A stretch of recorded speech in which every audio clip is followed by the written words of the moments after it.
Oke, bismillahirrahmanirrahim. Assalamualaikum warahmatullahi wabarakatuh. Waalaikumsalam warahmatullahi wabarakatuh. Oke, selamat sore Teh Dewi. Sore, Mbak. Oke, open kamera dulu dong. Malu-malu nih. Aduh. Halo para fans. Wis, Oke, selamat sore pada para pendengar Radio Ngoding Bedah Buku. Kali ini jadwal terakhir ya hari Rabu di pekan ini bersama narasumber kita Teh Dewi Rahmawati, analis dari Bandung. Pada sore hari ini Teh Dewi akan membahas buku apa Teh judulnya Teh? Kata yang baca kan? Everything is F. Segala-segalanya ambiar. Bahasa Indonesia itu. Oke, segala-galanya ambiar gitu deh. Judulnya ada di share screen-nya Teh Dewi gitu ya. Iya. Oke, sebelumnya nih Teh Dewi, gimana kabarnya? Oh, baik Mbak. Gimana Mbak kabarnya? Glow up nggak nih? Glow up nggak? Apa? Glow up nggak? Glow up apa nih? Ininya, biasanya kan kalau WFA kan aku belum siap kerja nih, belum glow up kayak gitu. Oh, enggak. Kalau misalnya WFA tuh setelan baju tidur juga jadi, Mbak. Oh gitu, oke. Yang penting atasnya aman ya? Aman, pakai kerudung, pakai hijab. Bawahnya baju tidur tidak masalah. Oke. Mantap, mantap. Oke. Masih enjoy WFH, Teteh? Udah mulai kangen anak-anak kantor sih. Oke. Udah ada liburan kemana aja nih? Kemarin yang dari tim Bandung ada main ke Garut, lumayan lah, nongkrong-nongkrong dikit. Oke, akhirnya dijengukin ya ke Garut ya, bukan Iya, Teteh yang akhirnya. Betul, akhirnya mereka ada kesadaran untuk gantian gitu loh. Biasanya aku ke Bandung, mereka ke Garut. Oke. Oke, nambah lagi nih, wah menarik banget nih. Oke, kenapa nih Teh Dewi memilih buku ini? Karena judulnya menarik. Ini tuh kalau nggak salah di Radio Ngoding siapa gitu ada bahas sebuah seni untuk bersikap bodo amat. Nah iya itu. Ini tuh seriesnya. Nah, gitu. Kapan Teteh ngebaca buku ini? Hari Senin kemarin. Dan ini tuh kan ada 2 part ya.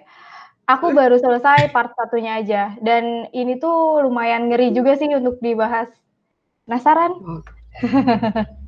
Oke, wah ini nyampe 20 nih. Nah kan, mantap benar. Padahal tadi cuma 12 gitu loh. Judul buku mempengaruhi nih kayaknya nih. Kenapa kalian nggak pada kerja? Hello. Oke.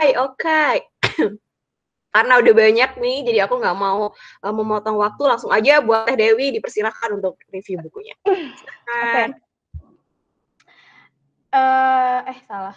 Tadi mana ini?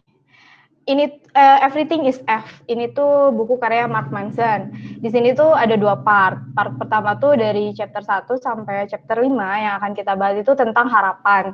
Lalu chapter 6, 7, 8, 9 itu tentang Everything is F. Itu tuh belum aku sempat baca jadi nggak bisa kita review hari ini.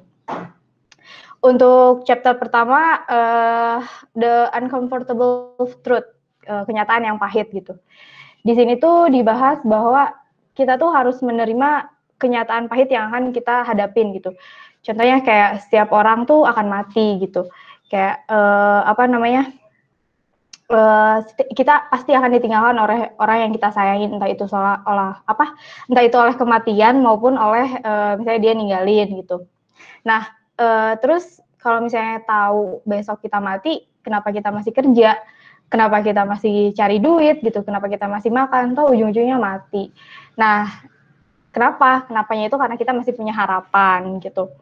Dan harapan ini sangat penting gitu. Kalau misalnya nggak punya harapan, ya bahaya juga gitu. Nah, di sini juga kan dijelaskan gitu, bahwa kalau misalnya kebalikan dari kebahagiaan itu bukan kesedihan, tapi hopeless, kita nggak punya harapan. Kalau misalnya kita sedih nih ya, misalnya kita diperlakukan buruk sama seseorang gitu, terus misalnya kita sedih, bukan tapi kita tuh berarti masih care gitu sama seseorang itu gitu. Contohnya nih, kita misalnya dibully nih, Dibully itu kita sedih itu berarti kita masih care gitu sama diri kita, kok dibully sih kayak gitu.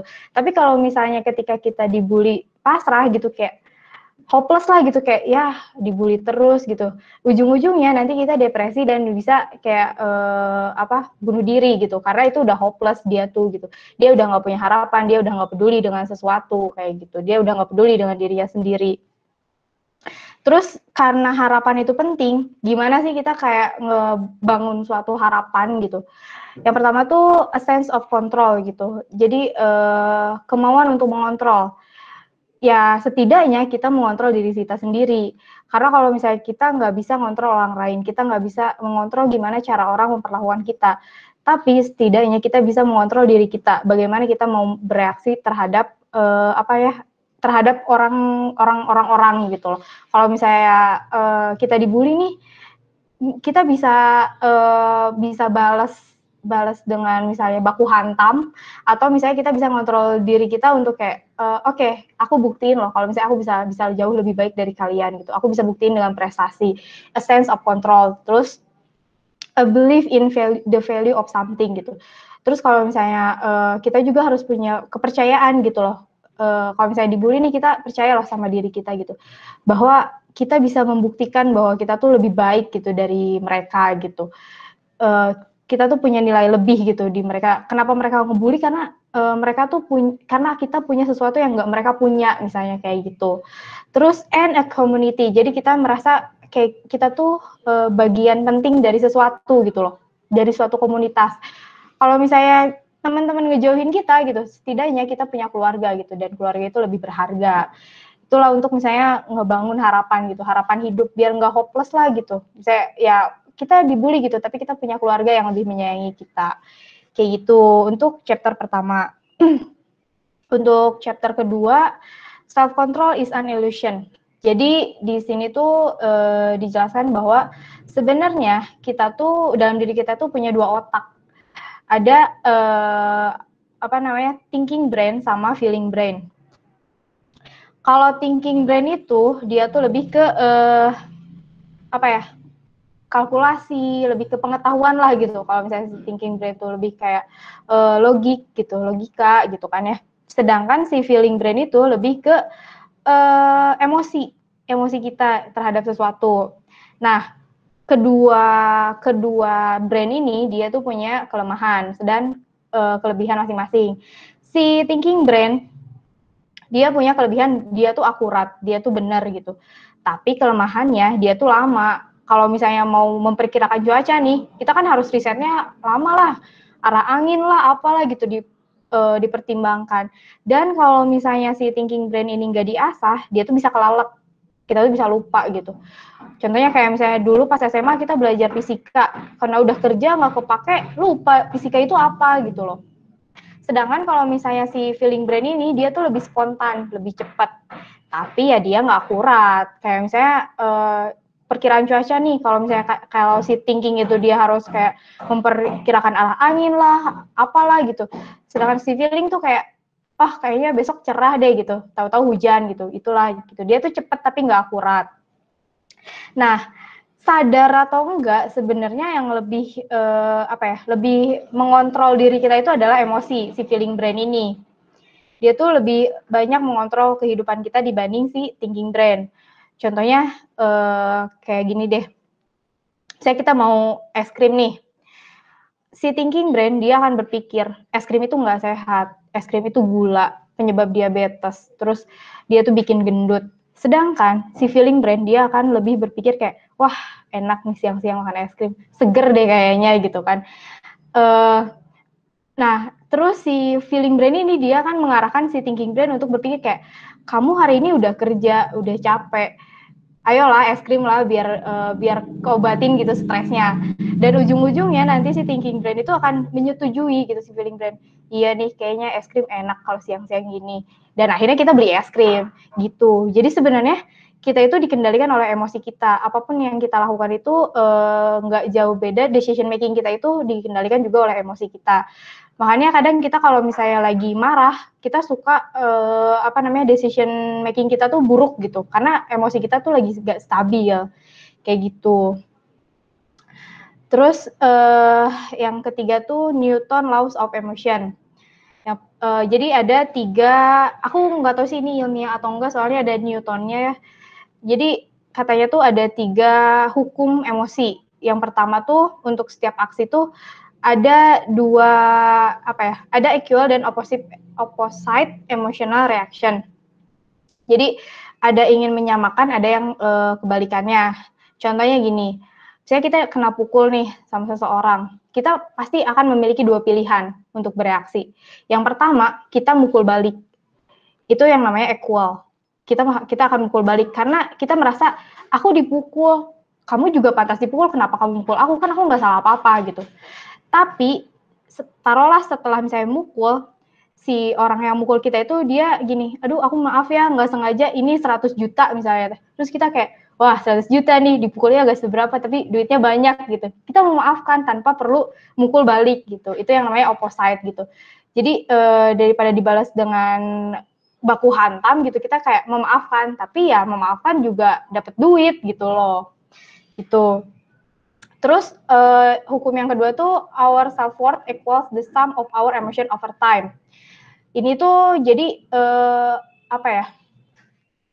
self worth kita tuh tergantung emosi kita dari waktu ke waktu. Contohnya gini, ada satu orang yang dibully dari SD sampai SMA, dia dibully terus-terusan. Dia pasti akan memiliki self worth yang rendah gitu. Dia kayak aku dibully. Ya, jadi self worth-nya kurang aja gitu loh, karena kayak dia tuh ya dibully, paling ntar dibully lagi gitu, kayak merasa nggak pantas aja gitu karena keseringan dibully. Sedangkan misalnya ada salah satu orang yang dipuji gitu, SD, SMP, SMA-nya dipuji, wah kamu ganteng gitu, kamu terganteng di sekolah ini gitu. Dia pasti tinggi, ujung-ujungnya sombong gitu.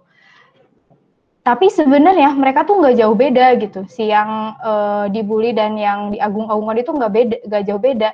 Kenapa? Mereka tuh merasa berbeda gitu. Mereka merasa spesial.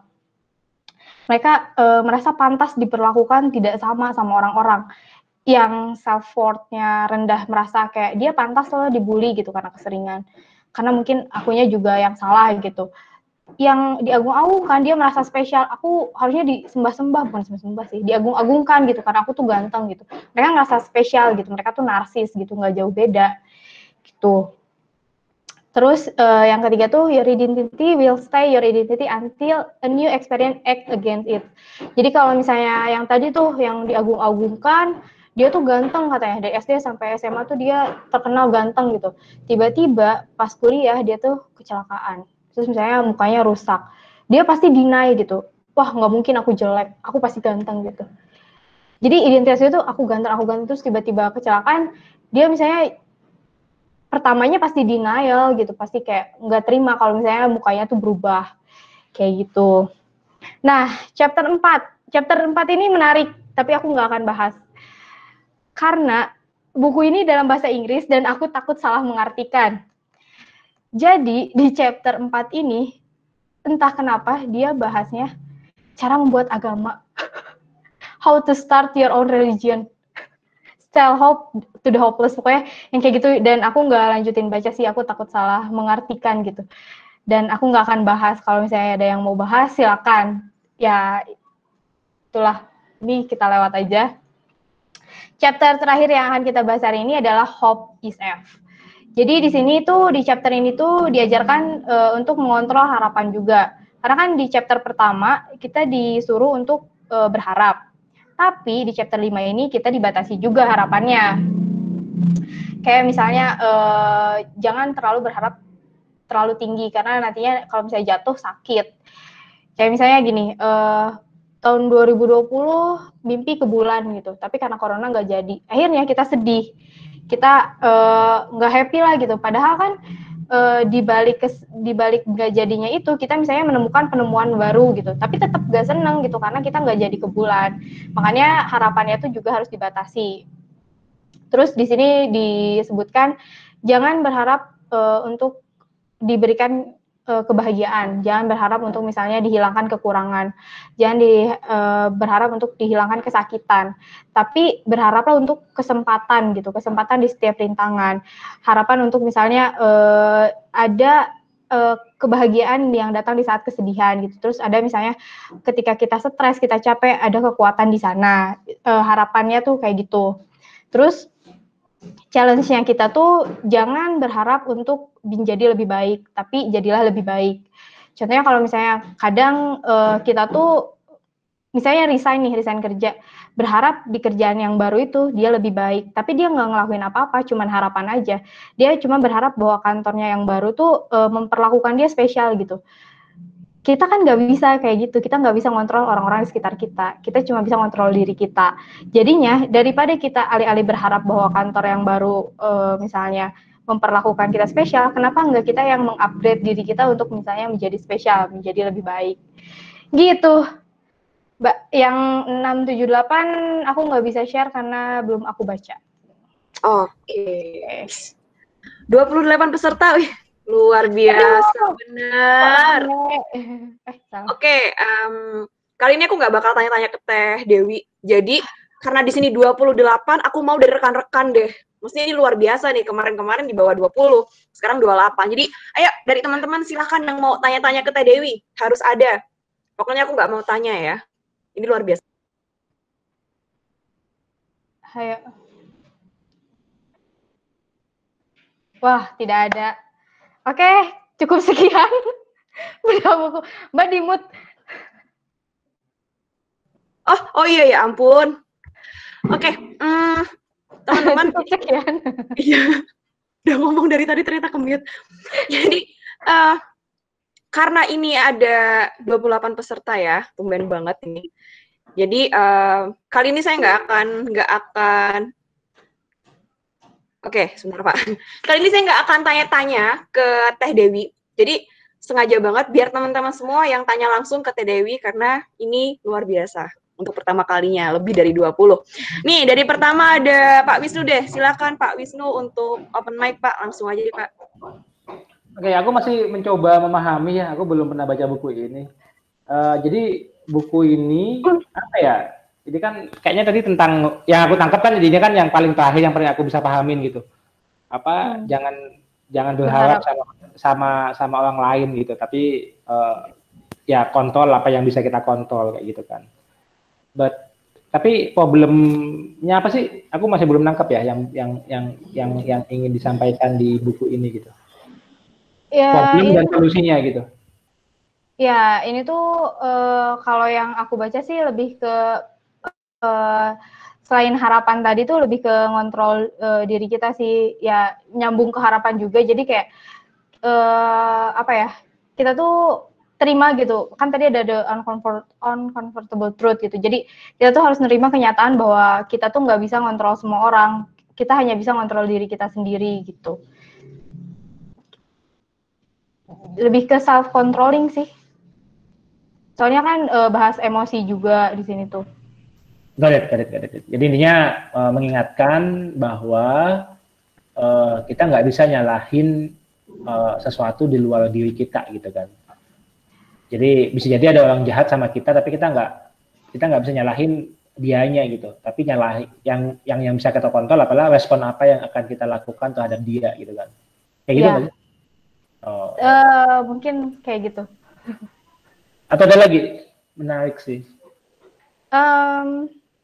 Tapi kalau misalnya orang jahat, ya kita misalnya bisa ya bener juga sih, kita harus bisa ngontrol. Kalau misalnya kita tiba-tiba ditusuk, kita bisa nusuk balik dengan konsekuensi kita ikut di penjara, atau misalnya kita bisa laporin ke polisi, kayak gitu sih.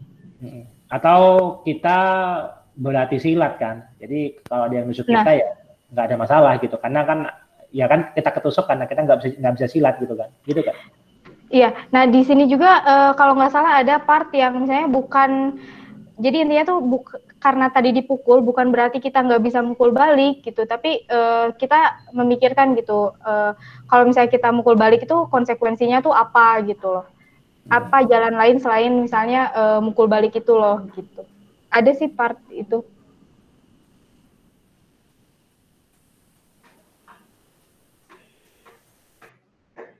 Ada yang mau tanya nggak? Kalau nggak aku mau tanya lagi nih. Aduh. Tanya nggak? Kalau nggak ada, aku tanya dong. Jadi di buku ini tuh ada juga ini ya, don't hope ya. Ada benar nggak sih? Ada kata-kata kan jangan berharap gitu. Kalau kata-katanya bukan don't hope sih, jadi kayak ya ini tuh lebih ke mana ya? Aku lupa kalau misalnya dikasih bookmark ya. Jadi lebih mengajarkan kalau misalnya berharap itu jangan terlalu tinggi gitu. Kita tetap harus punya harapan kan. Kita nggak boleh hopeless juga. Karena kalau misalnya hopeless, nanti ujung-ujungnya juga nggak baik. Tapi kalau misalnya kita mau berharap juga jangan terlalu tinggi gitu. Jadi apa namanya, dikontrol juga gitu loh harapannya. Contohnya gimana tuh? Wait, ya yang bentar apa ya? Ya contohnya kayak tadi kalau misalnya kita apa ya punya target nih misalnya 2020 misalnya yang lebih realistis ya misalnya 2020 kita mau nikah nih, kita udah pasangannya udah prepare gitu. Tapi misalnya di tengah jalan cowoknya selingkuh misalnya tuh. Nah, kita tuh kan jadi nggak bahagia gitu loh. Karena udah berharap banyak banget gitu sama cowoknya akan setia, cowoknya itu tapi ternyata misalnya diselingkuhin, tiba-tiba dia mengkhianati gitu. Tapi di balik itu semua gitu, pas kita lagi patah hati itu, kita tuh nggak menyadari gitu bahwa misalnya ada teman-teman yang apa namanya, yang care gitu, yang sayang, yang apa namanya, yang ngupahan itu apa sih? Yang ya yang membuat kita tuh melupakan kesedihan itu. Tapi karena harapan kita kekeh gitu 2020 pengen nikah dan gak kecapean gitu, nantinya kitanya jadi stres gitu. Tapi kalau misalnya si harapannya tuh diturunkan gitu, bukan misalnya 2020 mau nikah gitu, tapi misalnya 2020 kita misalnya apa ya, 2020 kita bersama orang yang kita sayangin gitu misalnya. Nah, ketika si cowok itu misalnya hilang, lenyap gitu, kita kan masih ada teman yang sayang sama kita gitu loh. Gimana ya gitu mungkin. Oke. Thank you.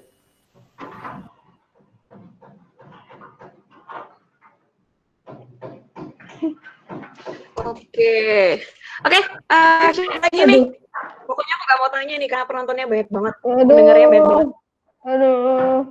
Yuk, silahkan. Selain Pak Wisnu, siapa lagi?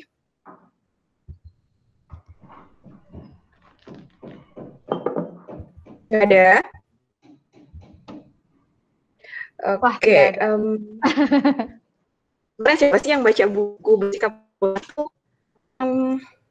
Lupa deh. Kang Gin, ada yang mau ditanyakan nggak Kang Gin? Enggak ya Kang Gin ya? Halo Kang Gin ada ya? Kang Ginanjar emang masuk nggak ada? Ya ada. Oke. Nggak ngedengerin sih, Wak. Nggak dengerin. Wah, absen doang ternyata. Sama. Hanya sebatas audio saja. Oke. Waduh. Ya, gimana ya Mbak kalau fans itu meskipun nggak ngedengerin dia datang aja. Oke deh. Aduh. Abis aku tanya dulu deh, abis aku harus ada yang tanya ya. Karena ini banyak banget loh pendengarnya, maksudnya nggak ada yang tanya. Nah, kalau dari aku deh Teh, sama seperti pertanyaan-pertanyaan sebelumnya, pasti ketika kita baca itu ada sesuatu hal, ada poin-poin di mana itu bisa diterapkan ke diri kita, ada poin yang di mana kita, kayaknya kalau kita berubah dengan poin-poin tersebut tuh akan memberikan dampak positif kayak gitu. Nah, untuk Teh Dewi sendiri tuh dari baca ini, apa sih dampak positif yang Teteh rasakan seperti itu? Ya itu tadi, jadi pelajaran yang aku dapat tuh ya kita nggak bisa ngontrol orang, kita hanya bisa ngontrol diri kita untuk bereaksi terhadap sesuatu gitu. Kita nggak bisa, ya ini kayaknya nyambung sama buku Teh Neneng deh, kita nggak bisa bikin orang bahagia gitu. Gak bisa selalu bikin orang bahagia, tapi kita bisa kayak bereaksi terhadap apa yang orang lakukan ke kita, kita bahagia gitu sih. Oke.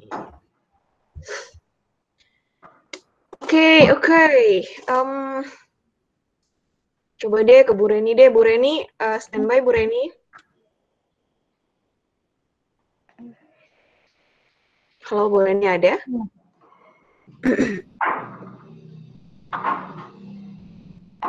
Belum? Oke, Pak Bayu. Nah, kok Pak Bayu ini pasti ngedengerin nih. Biar sambil ngoding ya Pak Bay. Enggak juga. Oke, terima kasih semuanya. Wah, pendengarnya aja yang banyak tapi nggak didengerin. Waduh. Aduh, absen. Absen. Bapaknya nggak ada. Oh, satu lagi nih. Kalau Bapak ini mesti dengar. Bapak Sugi, Bapak Sugi. Pak Sugi pasti dengerin nih. Cek Pak Sugi, nggak lagi minta.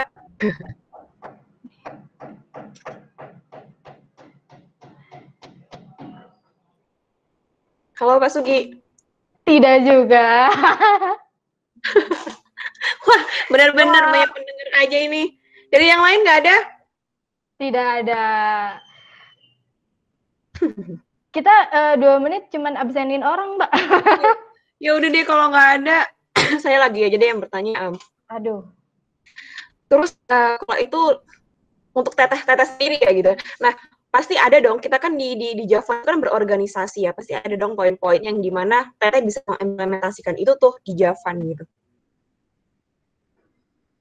Maksudnya? Baik itu di lingkup kecil yang hanya di analis doang misalkan, atau memang dengan grup project kan. Kalau di grup project ada dari tester, ada dari programmer juga gitu. Terus poin apa sih yang bisa teteh ubah dari diri teteh setelah membaca buku ini dan diimplementasikan di Java, di organisasi kayak gitu? Ya itu tadi, ketika misalnya apa ya, misalnya lagi tasnya misalnya nggak selesai nih, kita nggak bisa ngontrol misalnya programmer buat ayo dong selesaiin ini gitu misalnya. Nah, programmer juga kan punya load berbeda-beda ya, tapi misalnya kita bisa kayak lebih ngontrol emosi kita gitu buat ya udah sih jangan marah-marah gitu.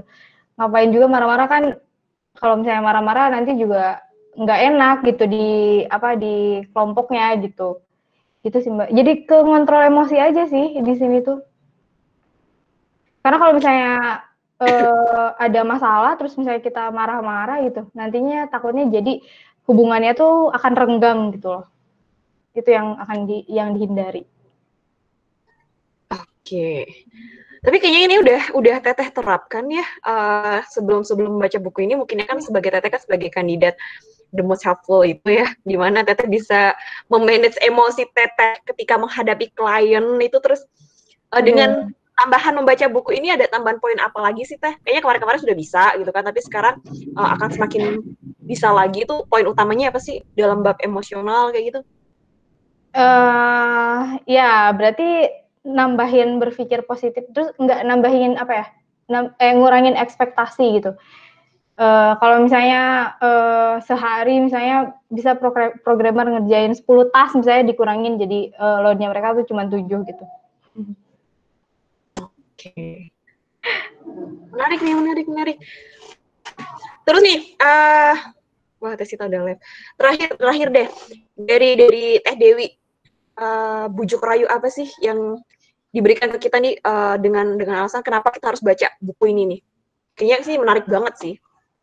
Ayo guys, baca buku ini chapter 4-nya aku masih ngeri-ngeri sedep gitu ya ngebahasnya. Ayo nanti bahas ke aku, soalnya ini dari judulnya aja udah aneh banget gitu. How to start your own religion gitu. Aku masih takut salah paham gitu loh. Ini kayaknya menarik bab 4 ini. Harus dibaca nih ya, kita nih ya. Yeah. Bab 4 aja, bab 4 doang aja nggak apa-apa. Kok gitu? Ya, terus ini tuh bisa lumayan lah mengingatkan ke bahasa Inggris gitu ya. Enak juga bisa ditranslate. Tuh, langsung translate tuh kan ada. Katro banget, astaga. Oke. Ada yang mau tanya sebelum closing statement dari Teh Dewi? Teh Dewi mempersiapkan ya closing statement yang terbaik nih. Sambil nunggu. Mau tanya nggak nih? 1, 2, 3, 4, 5, 6. Oke, kalau nggak ada, Teh Dewi deh. Closing statement dari buku ini. Apa nih? Intinya ya tetap sama. Maksudnya sebisa mungkin kita belajar mengontrol emosi kita. karena kan sebagian hal yang kita lakukan itu berdasarkan emosi ya, balik lagi. Soalnya kalau misalnya kebanyakan marah-marah, nanti kita bikinnya bad decision making, terus jadinya ngepek ke mana-mana gitu. Jadi belajarlah untuk self control gitu sih. Oke, kalau begitu terima kasih buat Dewi. Terima kasih Mbak, terima kasih Japan buat saya membaca buku. Bisa Inggris lagi, kalap gak tuh? Aduh. Oke, terima kasih juga buat para pendengar yang luar biasa banget sore ini sampai tembus ya di angka 28. Terima kasih buat waktunya untuk mendengarkan di Radio Ngoding ini. Sampai ketemu di hari Senin. Hari Senin nanti akan ada aturan main baru. Karena kami mengapresiasi banget ya. Jadi dari teman-teman ini bedah buku-buku yang disampaikan di setiap sore itu sangat-sangat mengapresiasi, sangat bermanfaat gitu. Sehingga dengan rasa mengapresiasi itu ditunggu aturan barunya yang akan membantu teman-teman untuk lebih update lagi. Oke, kalau gitu udah sore, jangan lupa timesheet-nya diisi lagi, dicek lagi terus yang belum diisi. Sampai ketemu di hari Senin. Saya tutup. Wassalamualaikum warahmatullahi wabarakatuh dan selamat sore.